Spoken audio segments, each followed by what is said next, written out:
Good day guys, this is the tutorial for 8.2.4.12 packet ratio troubleshooting enterprise networks 1. So what we have here is the network topology. Here is the instructions, the requirements, and the troubleshooting documentation. So this activity uses a variety of technologies you have encountered during CCNA studies, including VLANs, STP routing, inter-VLAN routing, DHCP, NAT, and TCP. Your task is to review the requirements, isolate and resolve any issues, and then document the steps you took to verify the requirements. So, what we have also here are the answers for most of the problems that existed in this network topology. Later on, this will be our answers in every requirement that requires configuration. So the first requirement is S2 is the spanning tree root for VLAN 1, 10, and 20, and S3 is the spanning tree root for VLAN 30 and 8.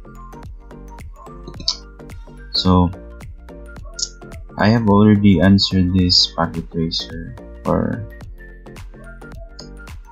how many times. Then the problem that I see about this is that S2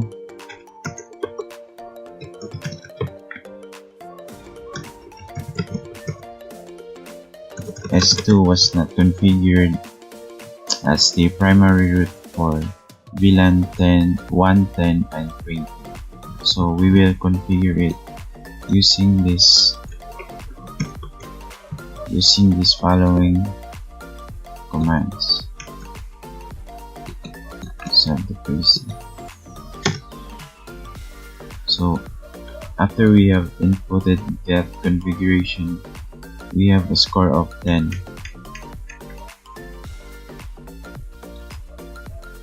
So now we can move on to the next requirement, which is the trunk links connecting the switches are in native VLAN 99. So switch 2 and 3 are already configured with VLAN 99. The switch that hasn't configured with VLAN 99 is S1. So we will configure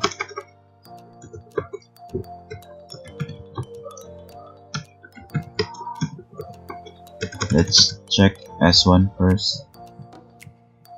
As you can see, these interfaces that are connected to switch 2 and switch 3 are only configured with switch port mode trunk. So what we have to do is to input this configuration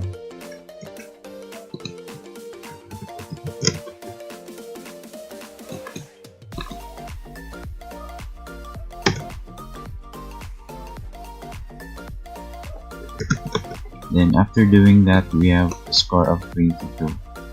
And now we can proceed to the third requirement, which is R3 is responsible for inter-VLAN routing and serves as the DHCP server for VLANs 10, 20, and 30.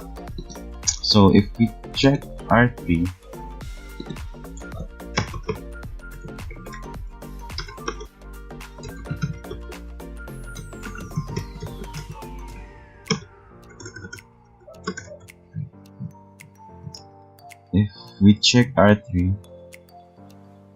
it is already configured as a DHCP server, and the inter-VLAN configuration have already been configured. The problem here is that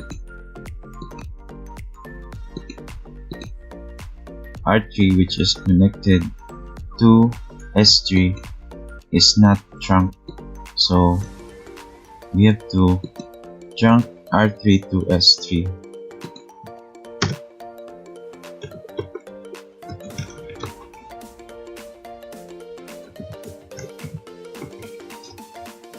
by using this configuration.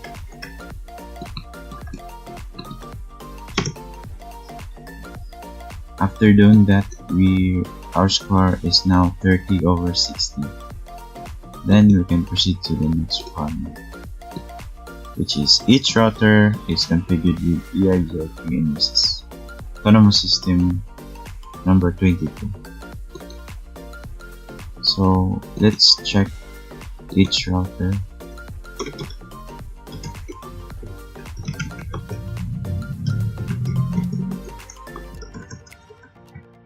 So R1 uses router EIGRP with autonomous system 22. Next is R2.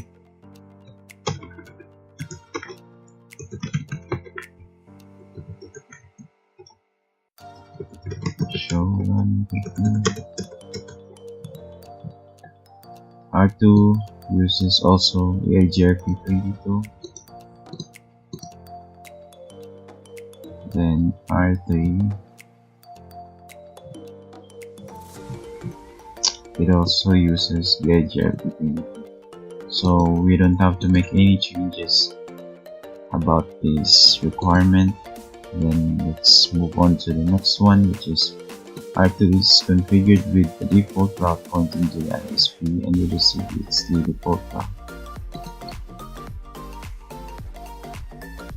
So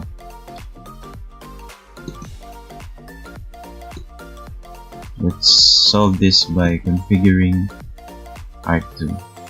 So the problem here is that the IP route is configured in the wrong interface. So we should just override this and input this new configuration.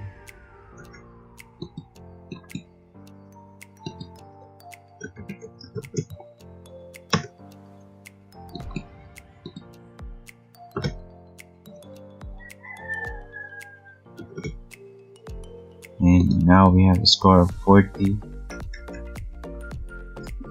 And then next is NAT is configured on R2 and no untranslated addresses are permitted to cross the internet. So the configuration will be on R2 again. And so what basically happens is that the server cannot ping or cannot connect to the outside host. So to solve this, we just have to input this following configuration, overriding the previous configuration that is incorrect configuration. So if we enter that, then now we have a score of 50. Then we only have 10 more points to go to this troubleshooting. Then let's proceed to the last requirement. The serial link between R1 and R2 uses frame relay. The serial link between R2 and R2 uses HDS encapsulation. The serial link between R1 and R2 uses PPP with CHAP. So, as I've already mentioned, I have already answered this. Packet tracer. All of these requirements have been configured correctly in this network. The only remaining problem is that on R1, the user and the password are configured incorrectly. So this will answer the problem.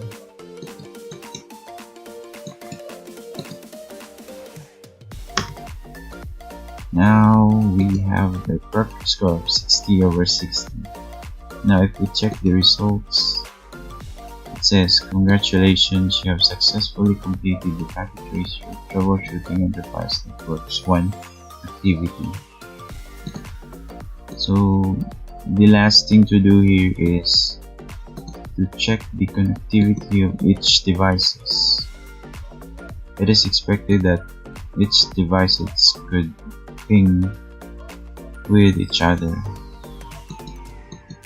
Let's start with sending packets from PC3 to UDP server. You can see the status is successful. PC2 to the server is successful also. PC1 to the server is successful. Then let's try from the server to the PC1, successful. The server to PC2, then the server to VLAN, PC3, then server to the outside host.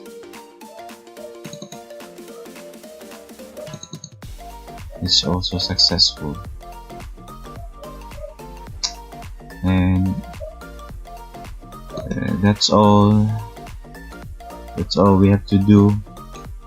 We have answered all the necessary problems in this network topology, and that's it. Thank you.